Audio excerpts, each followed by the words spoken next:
चलो जी देखो बोर्ड पे। तो आज हम लोग पढ़ेंगे छायावाद। छायावाद हम लोगों ने स्टार्ट कर दिया था, लेकिन छायावाद के बारे में हम लोग कल पढ़े थे कि छायावाद जो है ये कब से कब शुरुआत हुआ है। तो ये जो थे शुक्ल जी, उनका त्रित उत्थान है छायावाद। तो छायावाद का समय अगर बात किया जाए तो 1918 से 1936 तक का समय छायावाद का समय है। इसके प्रवर्तक कवि जो है जयशंकर प्रसाद जी है। अगर बात किया जाए कि छायावाद का सबसे पहला प्रयोग किसने किया था, तो वो थे मुकुटधर पांडे जी। अगर पूछा जाए कि छायावाद की प्रथम रचना कौन सी थी, तो झरना थी। ठीक। अगर बात किया जाए कि छायावाद के कितने स्तंभ, तो चार स्तंभ। कौन कौन से होंगे? जयशंकर प्रसाद जी होंगे पहले, दूसरे नंबर पे पंत जी होंगे, तीसरे पे निराला जी होंगे, चौथे पे महादेवी वर्मा जी होंगी। और ये छायावाद के चार स्तंभ हैं। इनको एक एक रूप यानी एक एक नाम दिया गया है। तो बता सकते हो कौन कौन सा नाम दिया गया है? जयशंकर प्रसाद को क्या कहकर पुकारा गया है? ब्रह्मा, ब्राह्मण नहीं, ब्रह्मा। पंत जी को क्या कहा गया है? विष्णु कहा गया है। और निराला जी को क्या कहा गया है? महेश कहा गया है। और महादेवी वर्मा जी को दुर्गा। तो त्रिमूर्ति, इनको क्या बोला जाए? त्रिमूर्ति। ब्रह्मा विष्णु महेश को त्रिमूर्ति कहा जाता है। नहीं, जयशंकर प्रसाद ब्रह्मा जी है, हाँ, माना गया है। हाँ। और पंत जी को विष्णु माना गया है, निराला जी को महेश माना गया है, महादेवी वर्मा जी को महादेवी दुर्गा माना गया है, शक्ति का अवतार। तो यहाँ तक हम लोग हो चुके थे, पढ़ चुके थे। आज अगर हम लोग पढ़ेंगे तो पहले जो छायावाद के ब्रह्मा कहे जाने वाले हैं कवि जयशंकर प्रसाद। तो हेडिंग डाल लो, ये तुम्हारे बोर्ड एग्जाम में डायरेक्ट पूछा जाता है। इनका जन्म स्थान, इनका जीवन परिचय। तो जीवन परिचय डायरेक्ट पूछ दिया जाता है। तो पहला लिखो जन्म। क्या लिखेंगे? जन्म। जन्म। ठीक है। तो जन्म की अगर बात किया जाए जयशंकर प्रसाद का, तो 30 जनवरी 1889। 30 जनवरी 1889 ईस्वी को जयशंकर प्रसाद जी का इस धरती पर क्या हुआ था? जन्म हुआ था या अवतरित हुए थे। ठीक है। अब जन्म जब है तो जन्म स्थान भी होगा। क्या होगा? हाँ। तो जन्म स्थान था इनका वही जो सबका फेवरेट है, हाँ, देवों के देव महादेव, हाँ, बनारस, काशी, वाराणसी। वाराणसी, वाराणसी बोल लो, बनारस बोल लो, काशी बोल लो। ठीक है। हाँ, वाराणसी उत्तर प्रदेश में। ठीक। इनका जन्म हुआ था। अब जन्म स्थान पता चल गया, जन्म पता चल गया, तो थोड़ा सा जान लेते हैं इनके पिताजी का नाम। क्योंकि ये बहुत ज्यादा फेमस है, तो इनके पिताजी का नाम जानना कंपलसरी है। ठीक है। छायावाद के बहुत माने जाने वाले कवि है जयशंकर प्रसाद। अगर बात की जाए इनके पिताजी का नाम, तो इनके पिताजी का नाम था बाबू। क्या नाम था? बाबू देवी प्रसाद। क्या नाम था? बाबू देवी प्रसाद इनके पिताजी का नाम था। ये अच्छे से ढांचा बना लो यहाँ, क्योंकि जीवन परिचय आएगा, या तो साहित्य वाला में आए या सामान्य वाला में आए, लेकिन आएगा जरूर कि जयशंकर प्रसाद का जीवन परिचय देते हुए उनकी परिभाषा बताइए, उनकी रचनाएं लिखिए। तो जब तक जीवन परिचय नहीं लिखेंगे तब तक रचना लिखने कोई मतलब नहीं है, नंबर कम मिल जाएगा। तो यहाँ तक हो गया पिता का नाम। अब आते हैं पिता के बाद माता जी का नाम। ठीक है। अब इनके माता का नाम जानते हैं कि माता का नाम क्या है। तो अगर बात की जाए इनके माता का नाम, तो पिताजी का तो नाम पता चल गया, बाबू देवी प्रसाद। माता का नाम था, माता जी का नाम मुन्नी देवी। क्या नाम था? मुन्नी देवी। ठीक। आज के डेट में रख दो मुन्नी, तो क्या कर देगी? गुस्सा आ जाएंगे लोग, ये कैसा नाम रख दिया मुन्नी और मुन्ना। हाँ, ठीक है, मुन्नी देवी। और गुरु का नाम अगर बात किया जाए, इनके गुरु जी के नाम, जो कि गुरु जी इनके नाम था मोहनी लाल। क्या नाम था? मोहनी लाल। वो लाल नहीं थे, लाल ही थे। हाँ, मोहनी लाल। ठीक है। अब गुरु का नाम पता चल गया, माताजी का नाम पता चल गया, पिताजी का नाम पता चल गया, ठीक है। अब मृत्यु की बात किया जाए इनकी, अगर मृत्यु की बात किया जाए तो ये भी भारतेंदु जी की तरह ही निकले, यानी कम समय में ही इस धरती से क्या हो गए, मुक्ति मिल गई इनको, स्वर्गवास हो गया। तो ये 1937 ईस्वी में इनके क्या हो गई थी, मृत्यु हो गया, ठीक है। तो 48 साल की अल्प आयु में,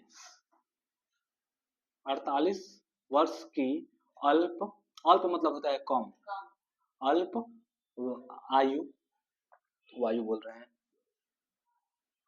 हाँ आयु, अल्प आयु में इनकी मृत्यु हो गई थी। हाँ,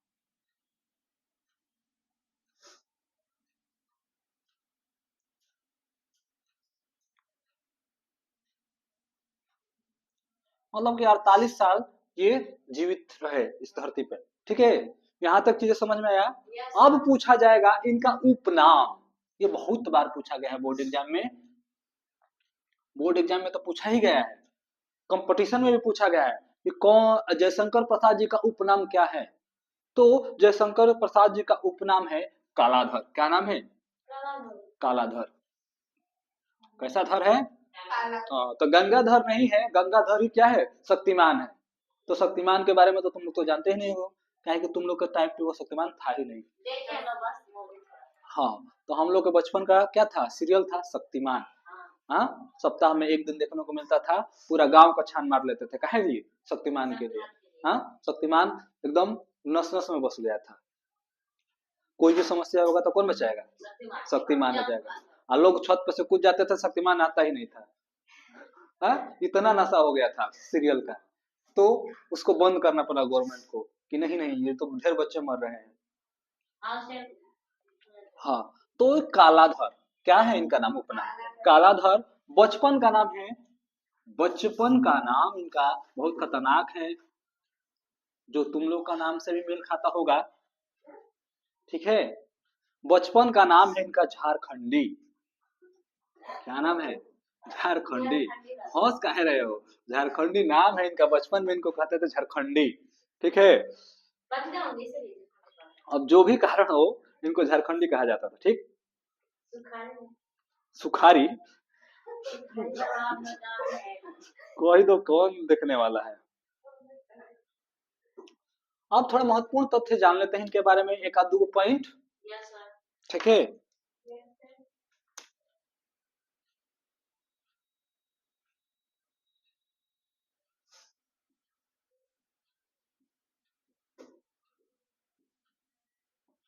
तो महत्वपूर्ण तथ्य की अगर बात की जाए जयशंकर प्रसाद जी की, तो इनको छायावाद का ब्रह्मा कहा गया है। ये तो हम लोग पहले से पता है कि इनको छायावाद का ब्रह्मा कहा गया है, तो ये लिखने की जरूरत नहीं है। इनको झारखंडी कहा गया है, ये भी बता दिए। हाँ, बचपन का नाम, तो ये भी बताने की जरूरत नहीं है। ये ये आगे लिखो, प्रसाद जी ने, यानी जयशंकर प्रसाद, ठीक है, प्रसाद जी ने प्रारंभ में, हाँ शुरुआत में, प्रसाद जी ने प्रारंभ यानी शुरुआत, प्रारंभ में कालाधर नाम से रचना करते थे।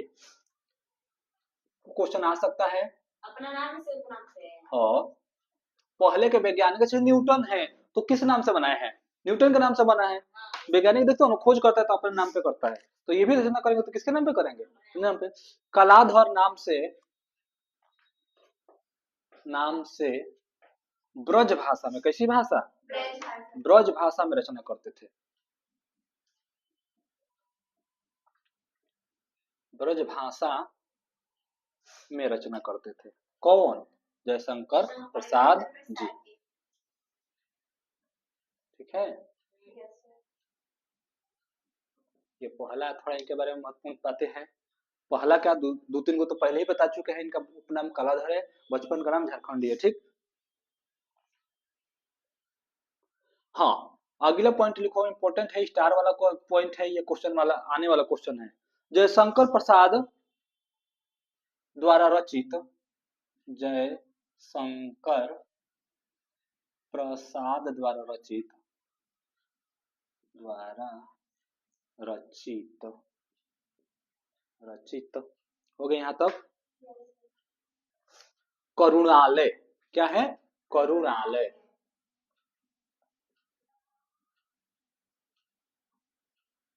करुणालय हिंदी का प्रथम गीत नाट्य है। हिंदी, ये क्वेश्चन आता है, हिंदी का प्रथम पूछता है कि हिंदी का प्रथम गीत नाट्य कौन सा है, तो क्या बताएंगे? करुणालय प्रथम गीत नाट्य। ठीक, ये स्टार वाला क्वेश्चन है, ये पेपर में आने वाला क्वेश्चन है, ये पूछने जाने वाला क्वेश्चन है।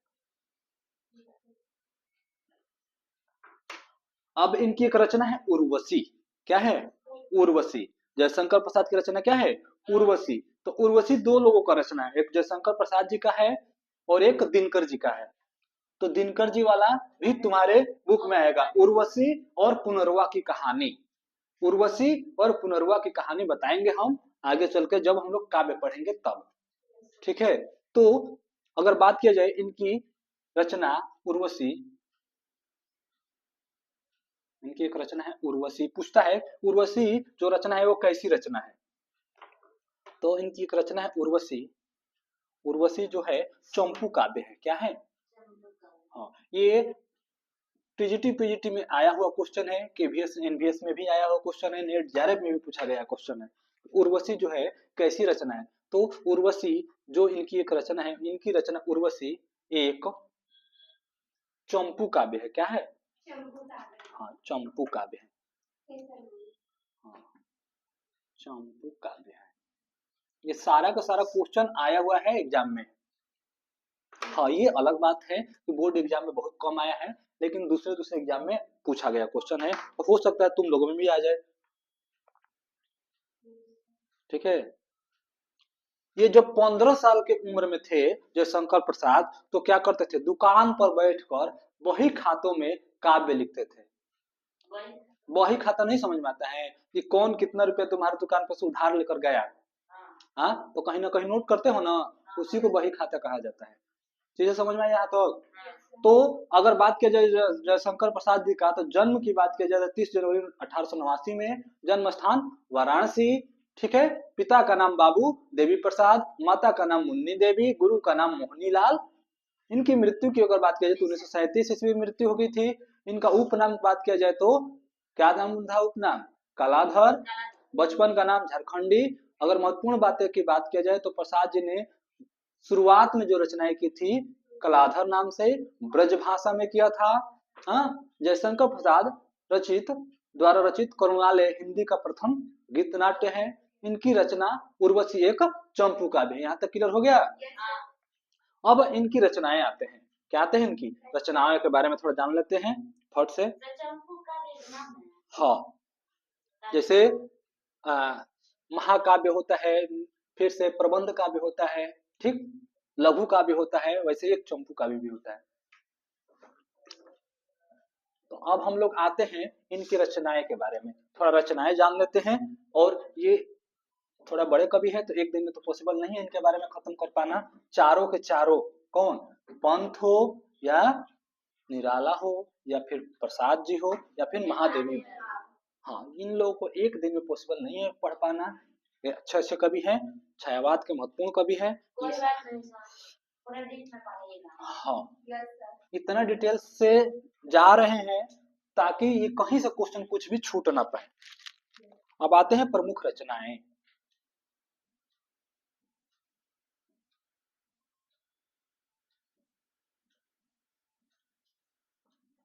अगर बात की जाए इनकी प्रमुख रचनाएं की, कौन कौन सी इनकी प्रमुख रचनाएं हैं, तो एक एक करके पढ़ते हैं और याद करते हुए चलते हैं। पहला लिखो प्रेम पथिक। प्रेम पथिक क्या है? प्रेम पथिक। प्रेम पथिक 1909 की बात है। कब की बात है? 1909। ईयर तो पूछेगा नहीं, लेकिन कभी कभी दे देता है, जो बढ़िया बढ़िया रचनाएं हैं उनका ईयर पूछ लेता है, और आजकल ये ट्रेंड चल रहा है ईयर पूछना। बोर्ड एग्जाम में भी पूछा जाता है, प्रीवियस ईयर निकालना, देखना मिल जाएगा। प्रीवियस पीछे वाला जो पेपर हो चुका है। प्रेम पथिक 1909, वन मिलन 1909, वन मिलन 1909 में ही रचनाएं हैं। अगला अगर बात की जाए, प्रेम पथिक वन मिलन, प्रेम राज, प्रेम राज, ठीक, 1909। अगला है प्रेम राज्य के बाद अयोध्या का उद्धार, क्या है? अयोध्या, अयोध्या का उद्धार,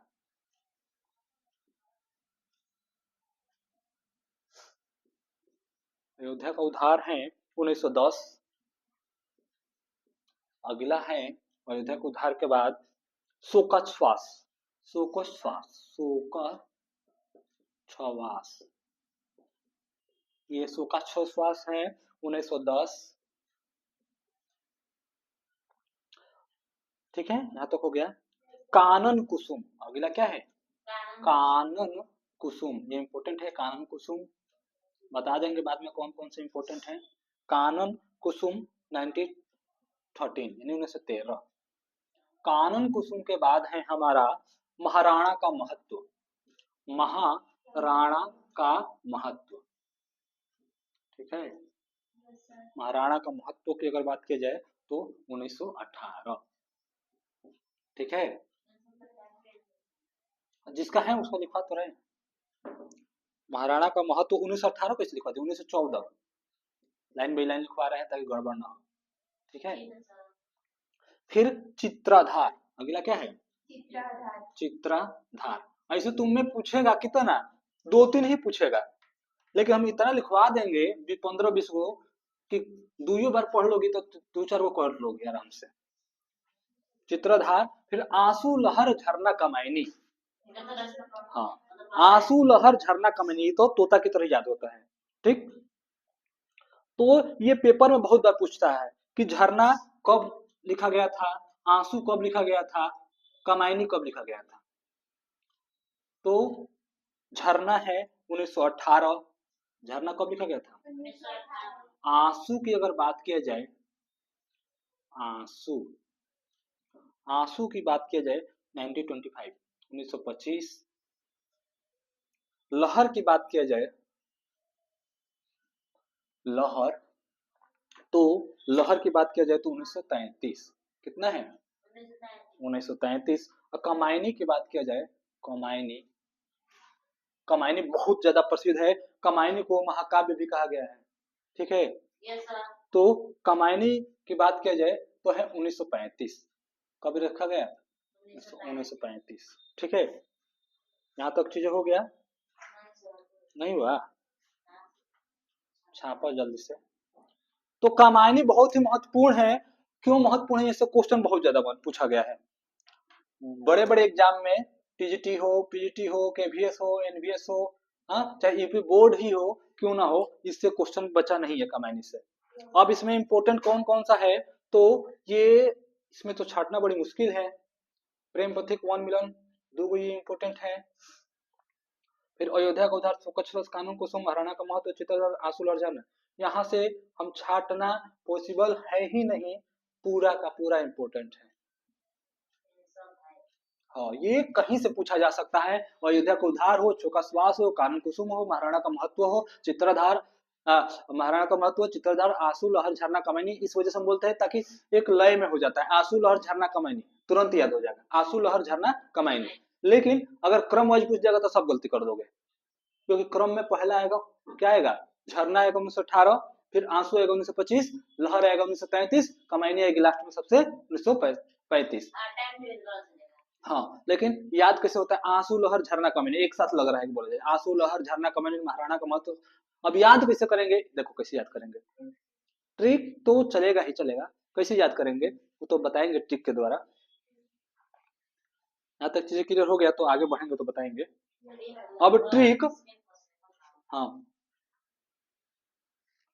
ट्रिक के द्वारा आप चलेंगे, थोड़ा सा याद कर लेते हैं थोड़ा बहुत। ट्रिक है प्रेम का चित्र प्रेम का चित्र झलक आया। क्या हुआ?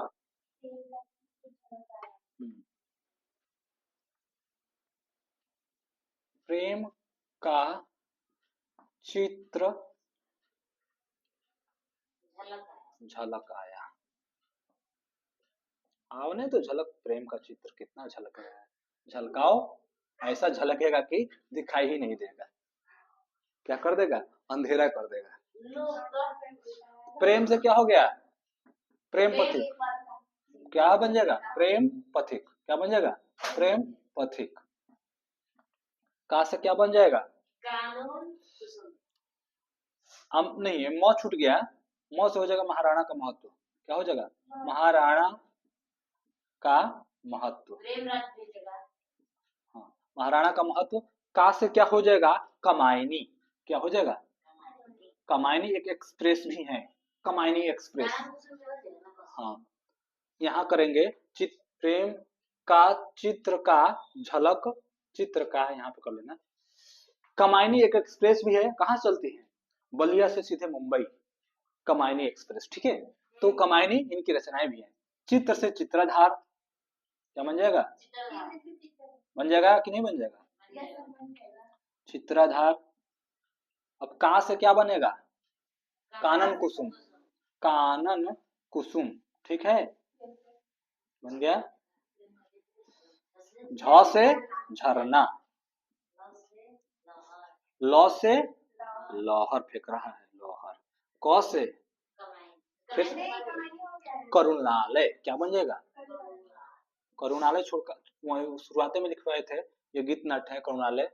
फिर आया से, आ से क्या बन जाएगा? आंसू। करुणालय लिखवाए नहीं थे, गीत नाट्य है, इसमें नहीं लिखवाए हैं, आगे मिलेगा गीत नाट्य में। आंसू। या का कुछ नहीं बन रहा है तो कोई मतलब नहीं है, क्योंकि ट्रिक का कोई माई बाप नहीं होता है, पहले ही बता देते। ट्रिक जहां तक संभव हो सके याद करने का एक माध्यम है। ठीक है, अब यहां से क्वेश्चन पूछा जाता है। क्या क्वेश्चन पूछा जाता है? कमायनी में कितने सर्ग हैं? कितने सर्ग हैं? ये बहुत बहुत ज्यादा इंपॉर्टेंट है। कमायनी में कितने सर्ग हैं? सर्गों की संख्या बता दीजिए। तो कमायनी में सर्ग है 15। कितने हैं? 15। बहुत ज्यादा पूछा गया है। सर्ग कितने हैं? 15। तो देखो, हम 15 सर्ग बता दे रहे हैं। ठीक है, तुमसे तुम्हारे एग्जाम में तो नहीं आएगा, लेकिन KBS, TGT, PT, net, GRF, JSC वगैरह में पूछा जाता है। और पूछा जाएगा कि बताइए 15 सर्ग में पूछ देगा पहले का कौन है, लास्ट वाला कौन है, या सेकंड नंबर पे कौन है, तो ये पूछा जाता है। अब देखो 15 को सर्ग कौन सा है? पहला है चिंता। पहला क्या है? चिंता। फिर आशा, फिर श्रद्धा, फिर काम, फिर वासना, फिर लज्जा, फिर कर्म, फिर ईर्ष्या, फिर ईड़ा, फिर स्वप्न, फिर उसके बाद है निर्वेद, फिर दर्शन, फिर रहस्य, फिर आनंद, और लास्ट का है संघर्ष। ठीक है, अब ये क्वेश्चन भी एक बार पूछा जाता है, प्रतीक और पात्र। मनु, श्रद्धा और मनु की कहानी।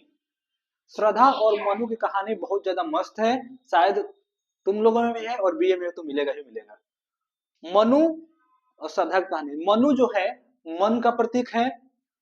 ठीक है, कमायनी का पाठ है, कमायनी में मनु जो है मन का प्रतीक है। श्रद्धा जो है हृदय का प्रतीक है। ठीक है, ईड़ा जो है बुद्धि का प्रतीक है। कुमार जो है मानव का प्रतीक है। आसुरी जो है आफुल किरात यानी आसुरी है, इसकी प्रतीक है। तो ये शायद तुम लोगों में है श्रद्धा मनु। श्रद्धा मनु तुम लोगों में काव्य है, तो ये लोग पढ़ेंगे जब तब पढ़ेंगे। आज के लिए बस इतना ही रहने देते हैं, आगे सेकंड पार्ट इनका ही चलेगा, क्योंकि इनकी बहुत सारी अभी क्या है रचनाएं बाकी है। तो अभी तक इतना ही रहने देते हैं, कल स्टार्ट करेंगे इनके सेकंड पार्ट।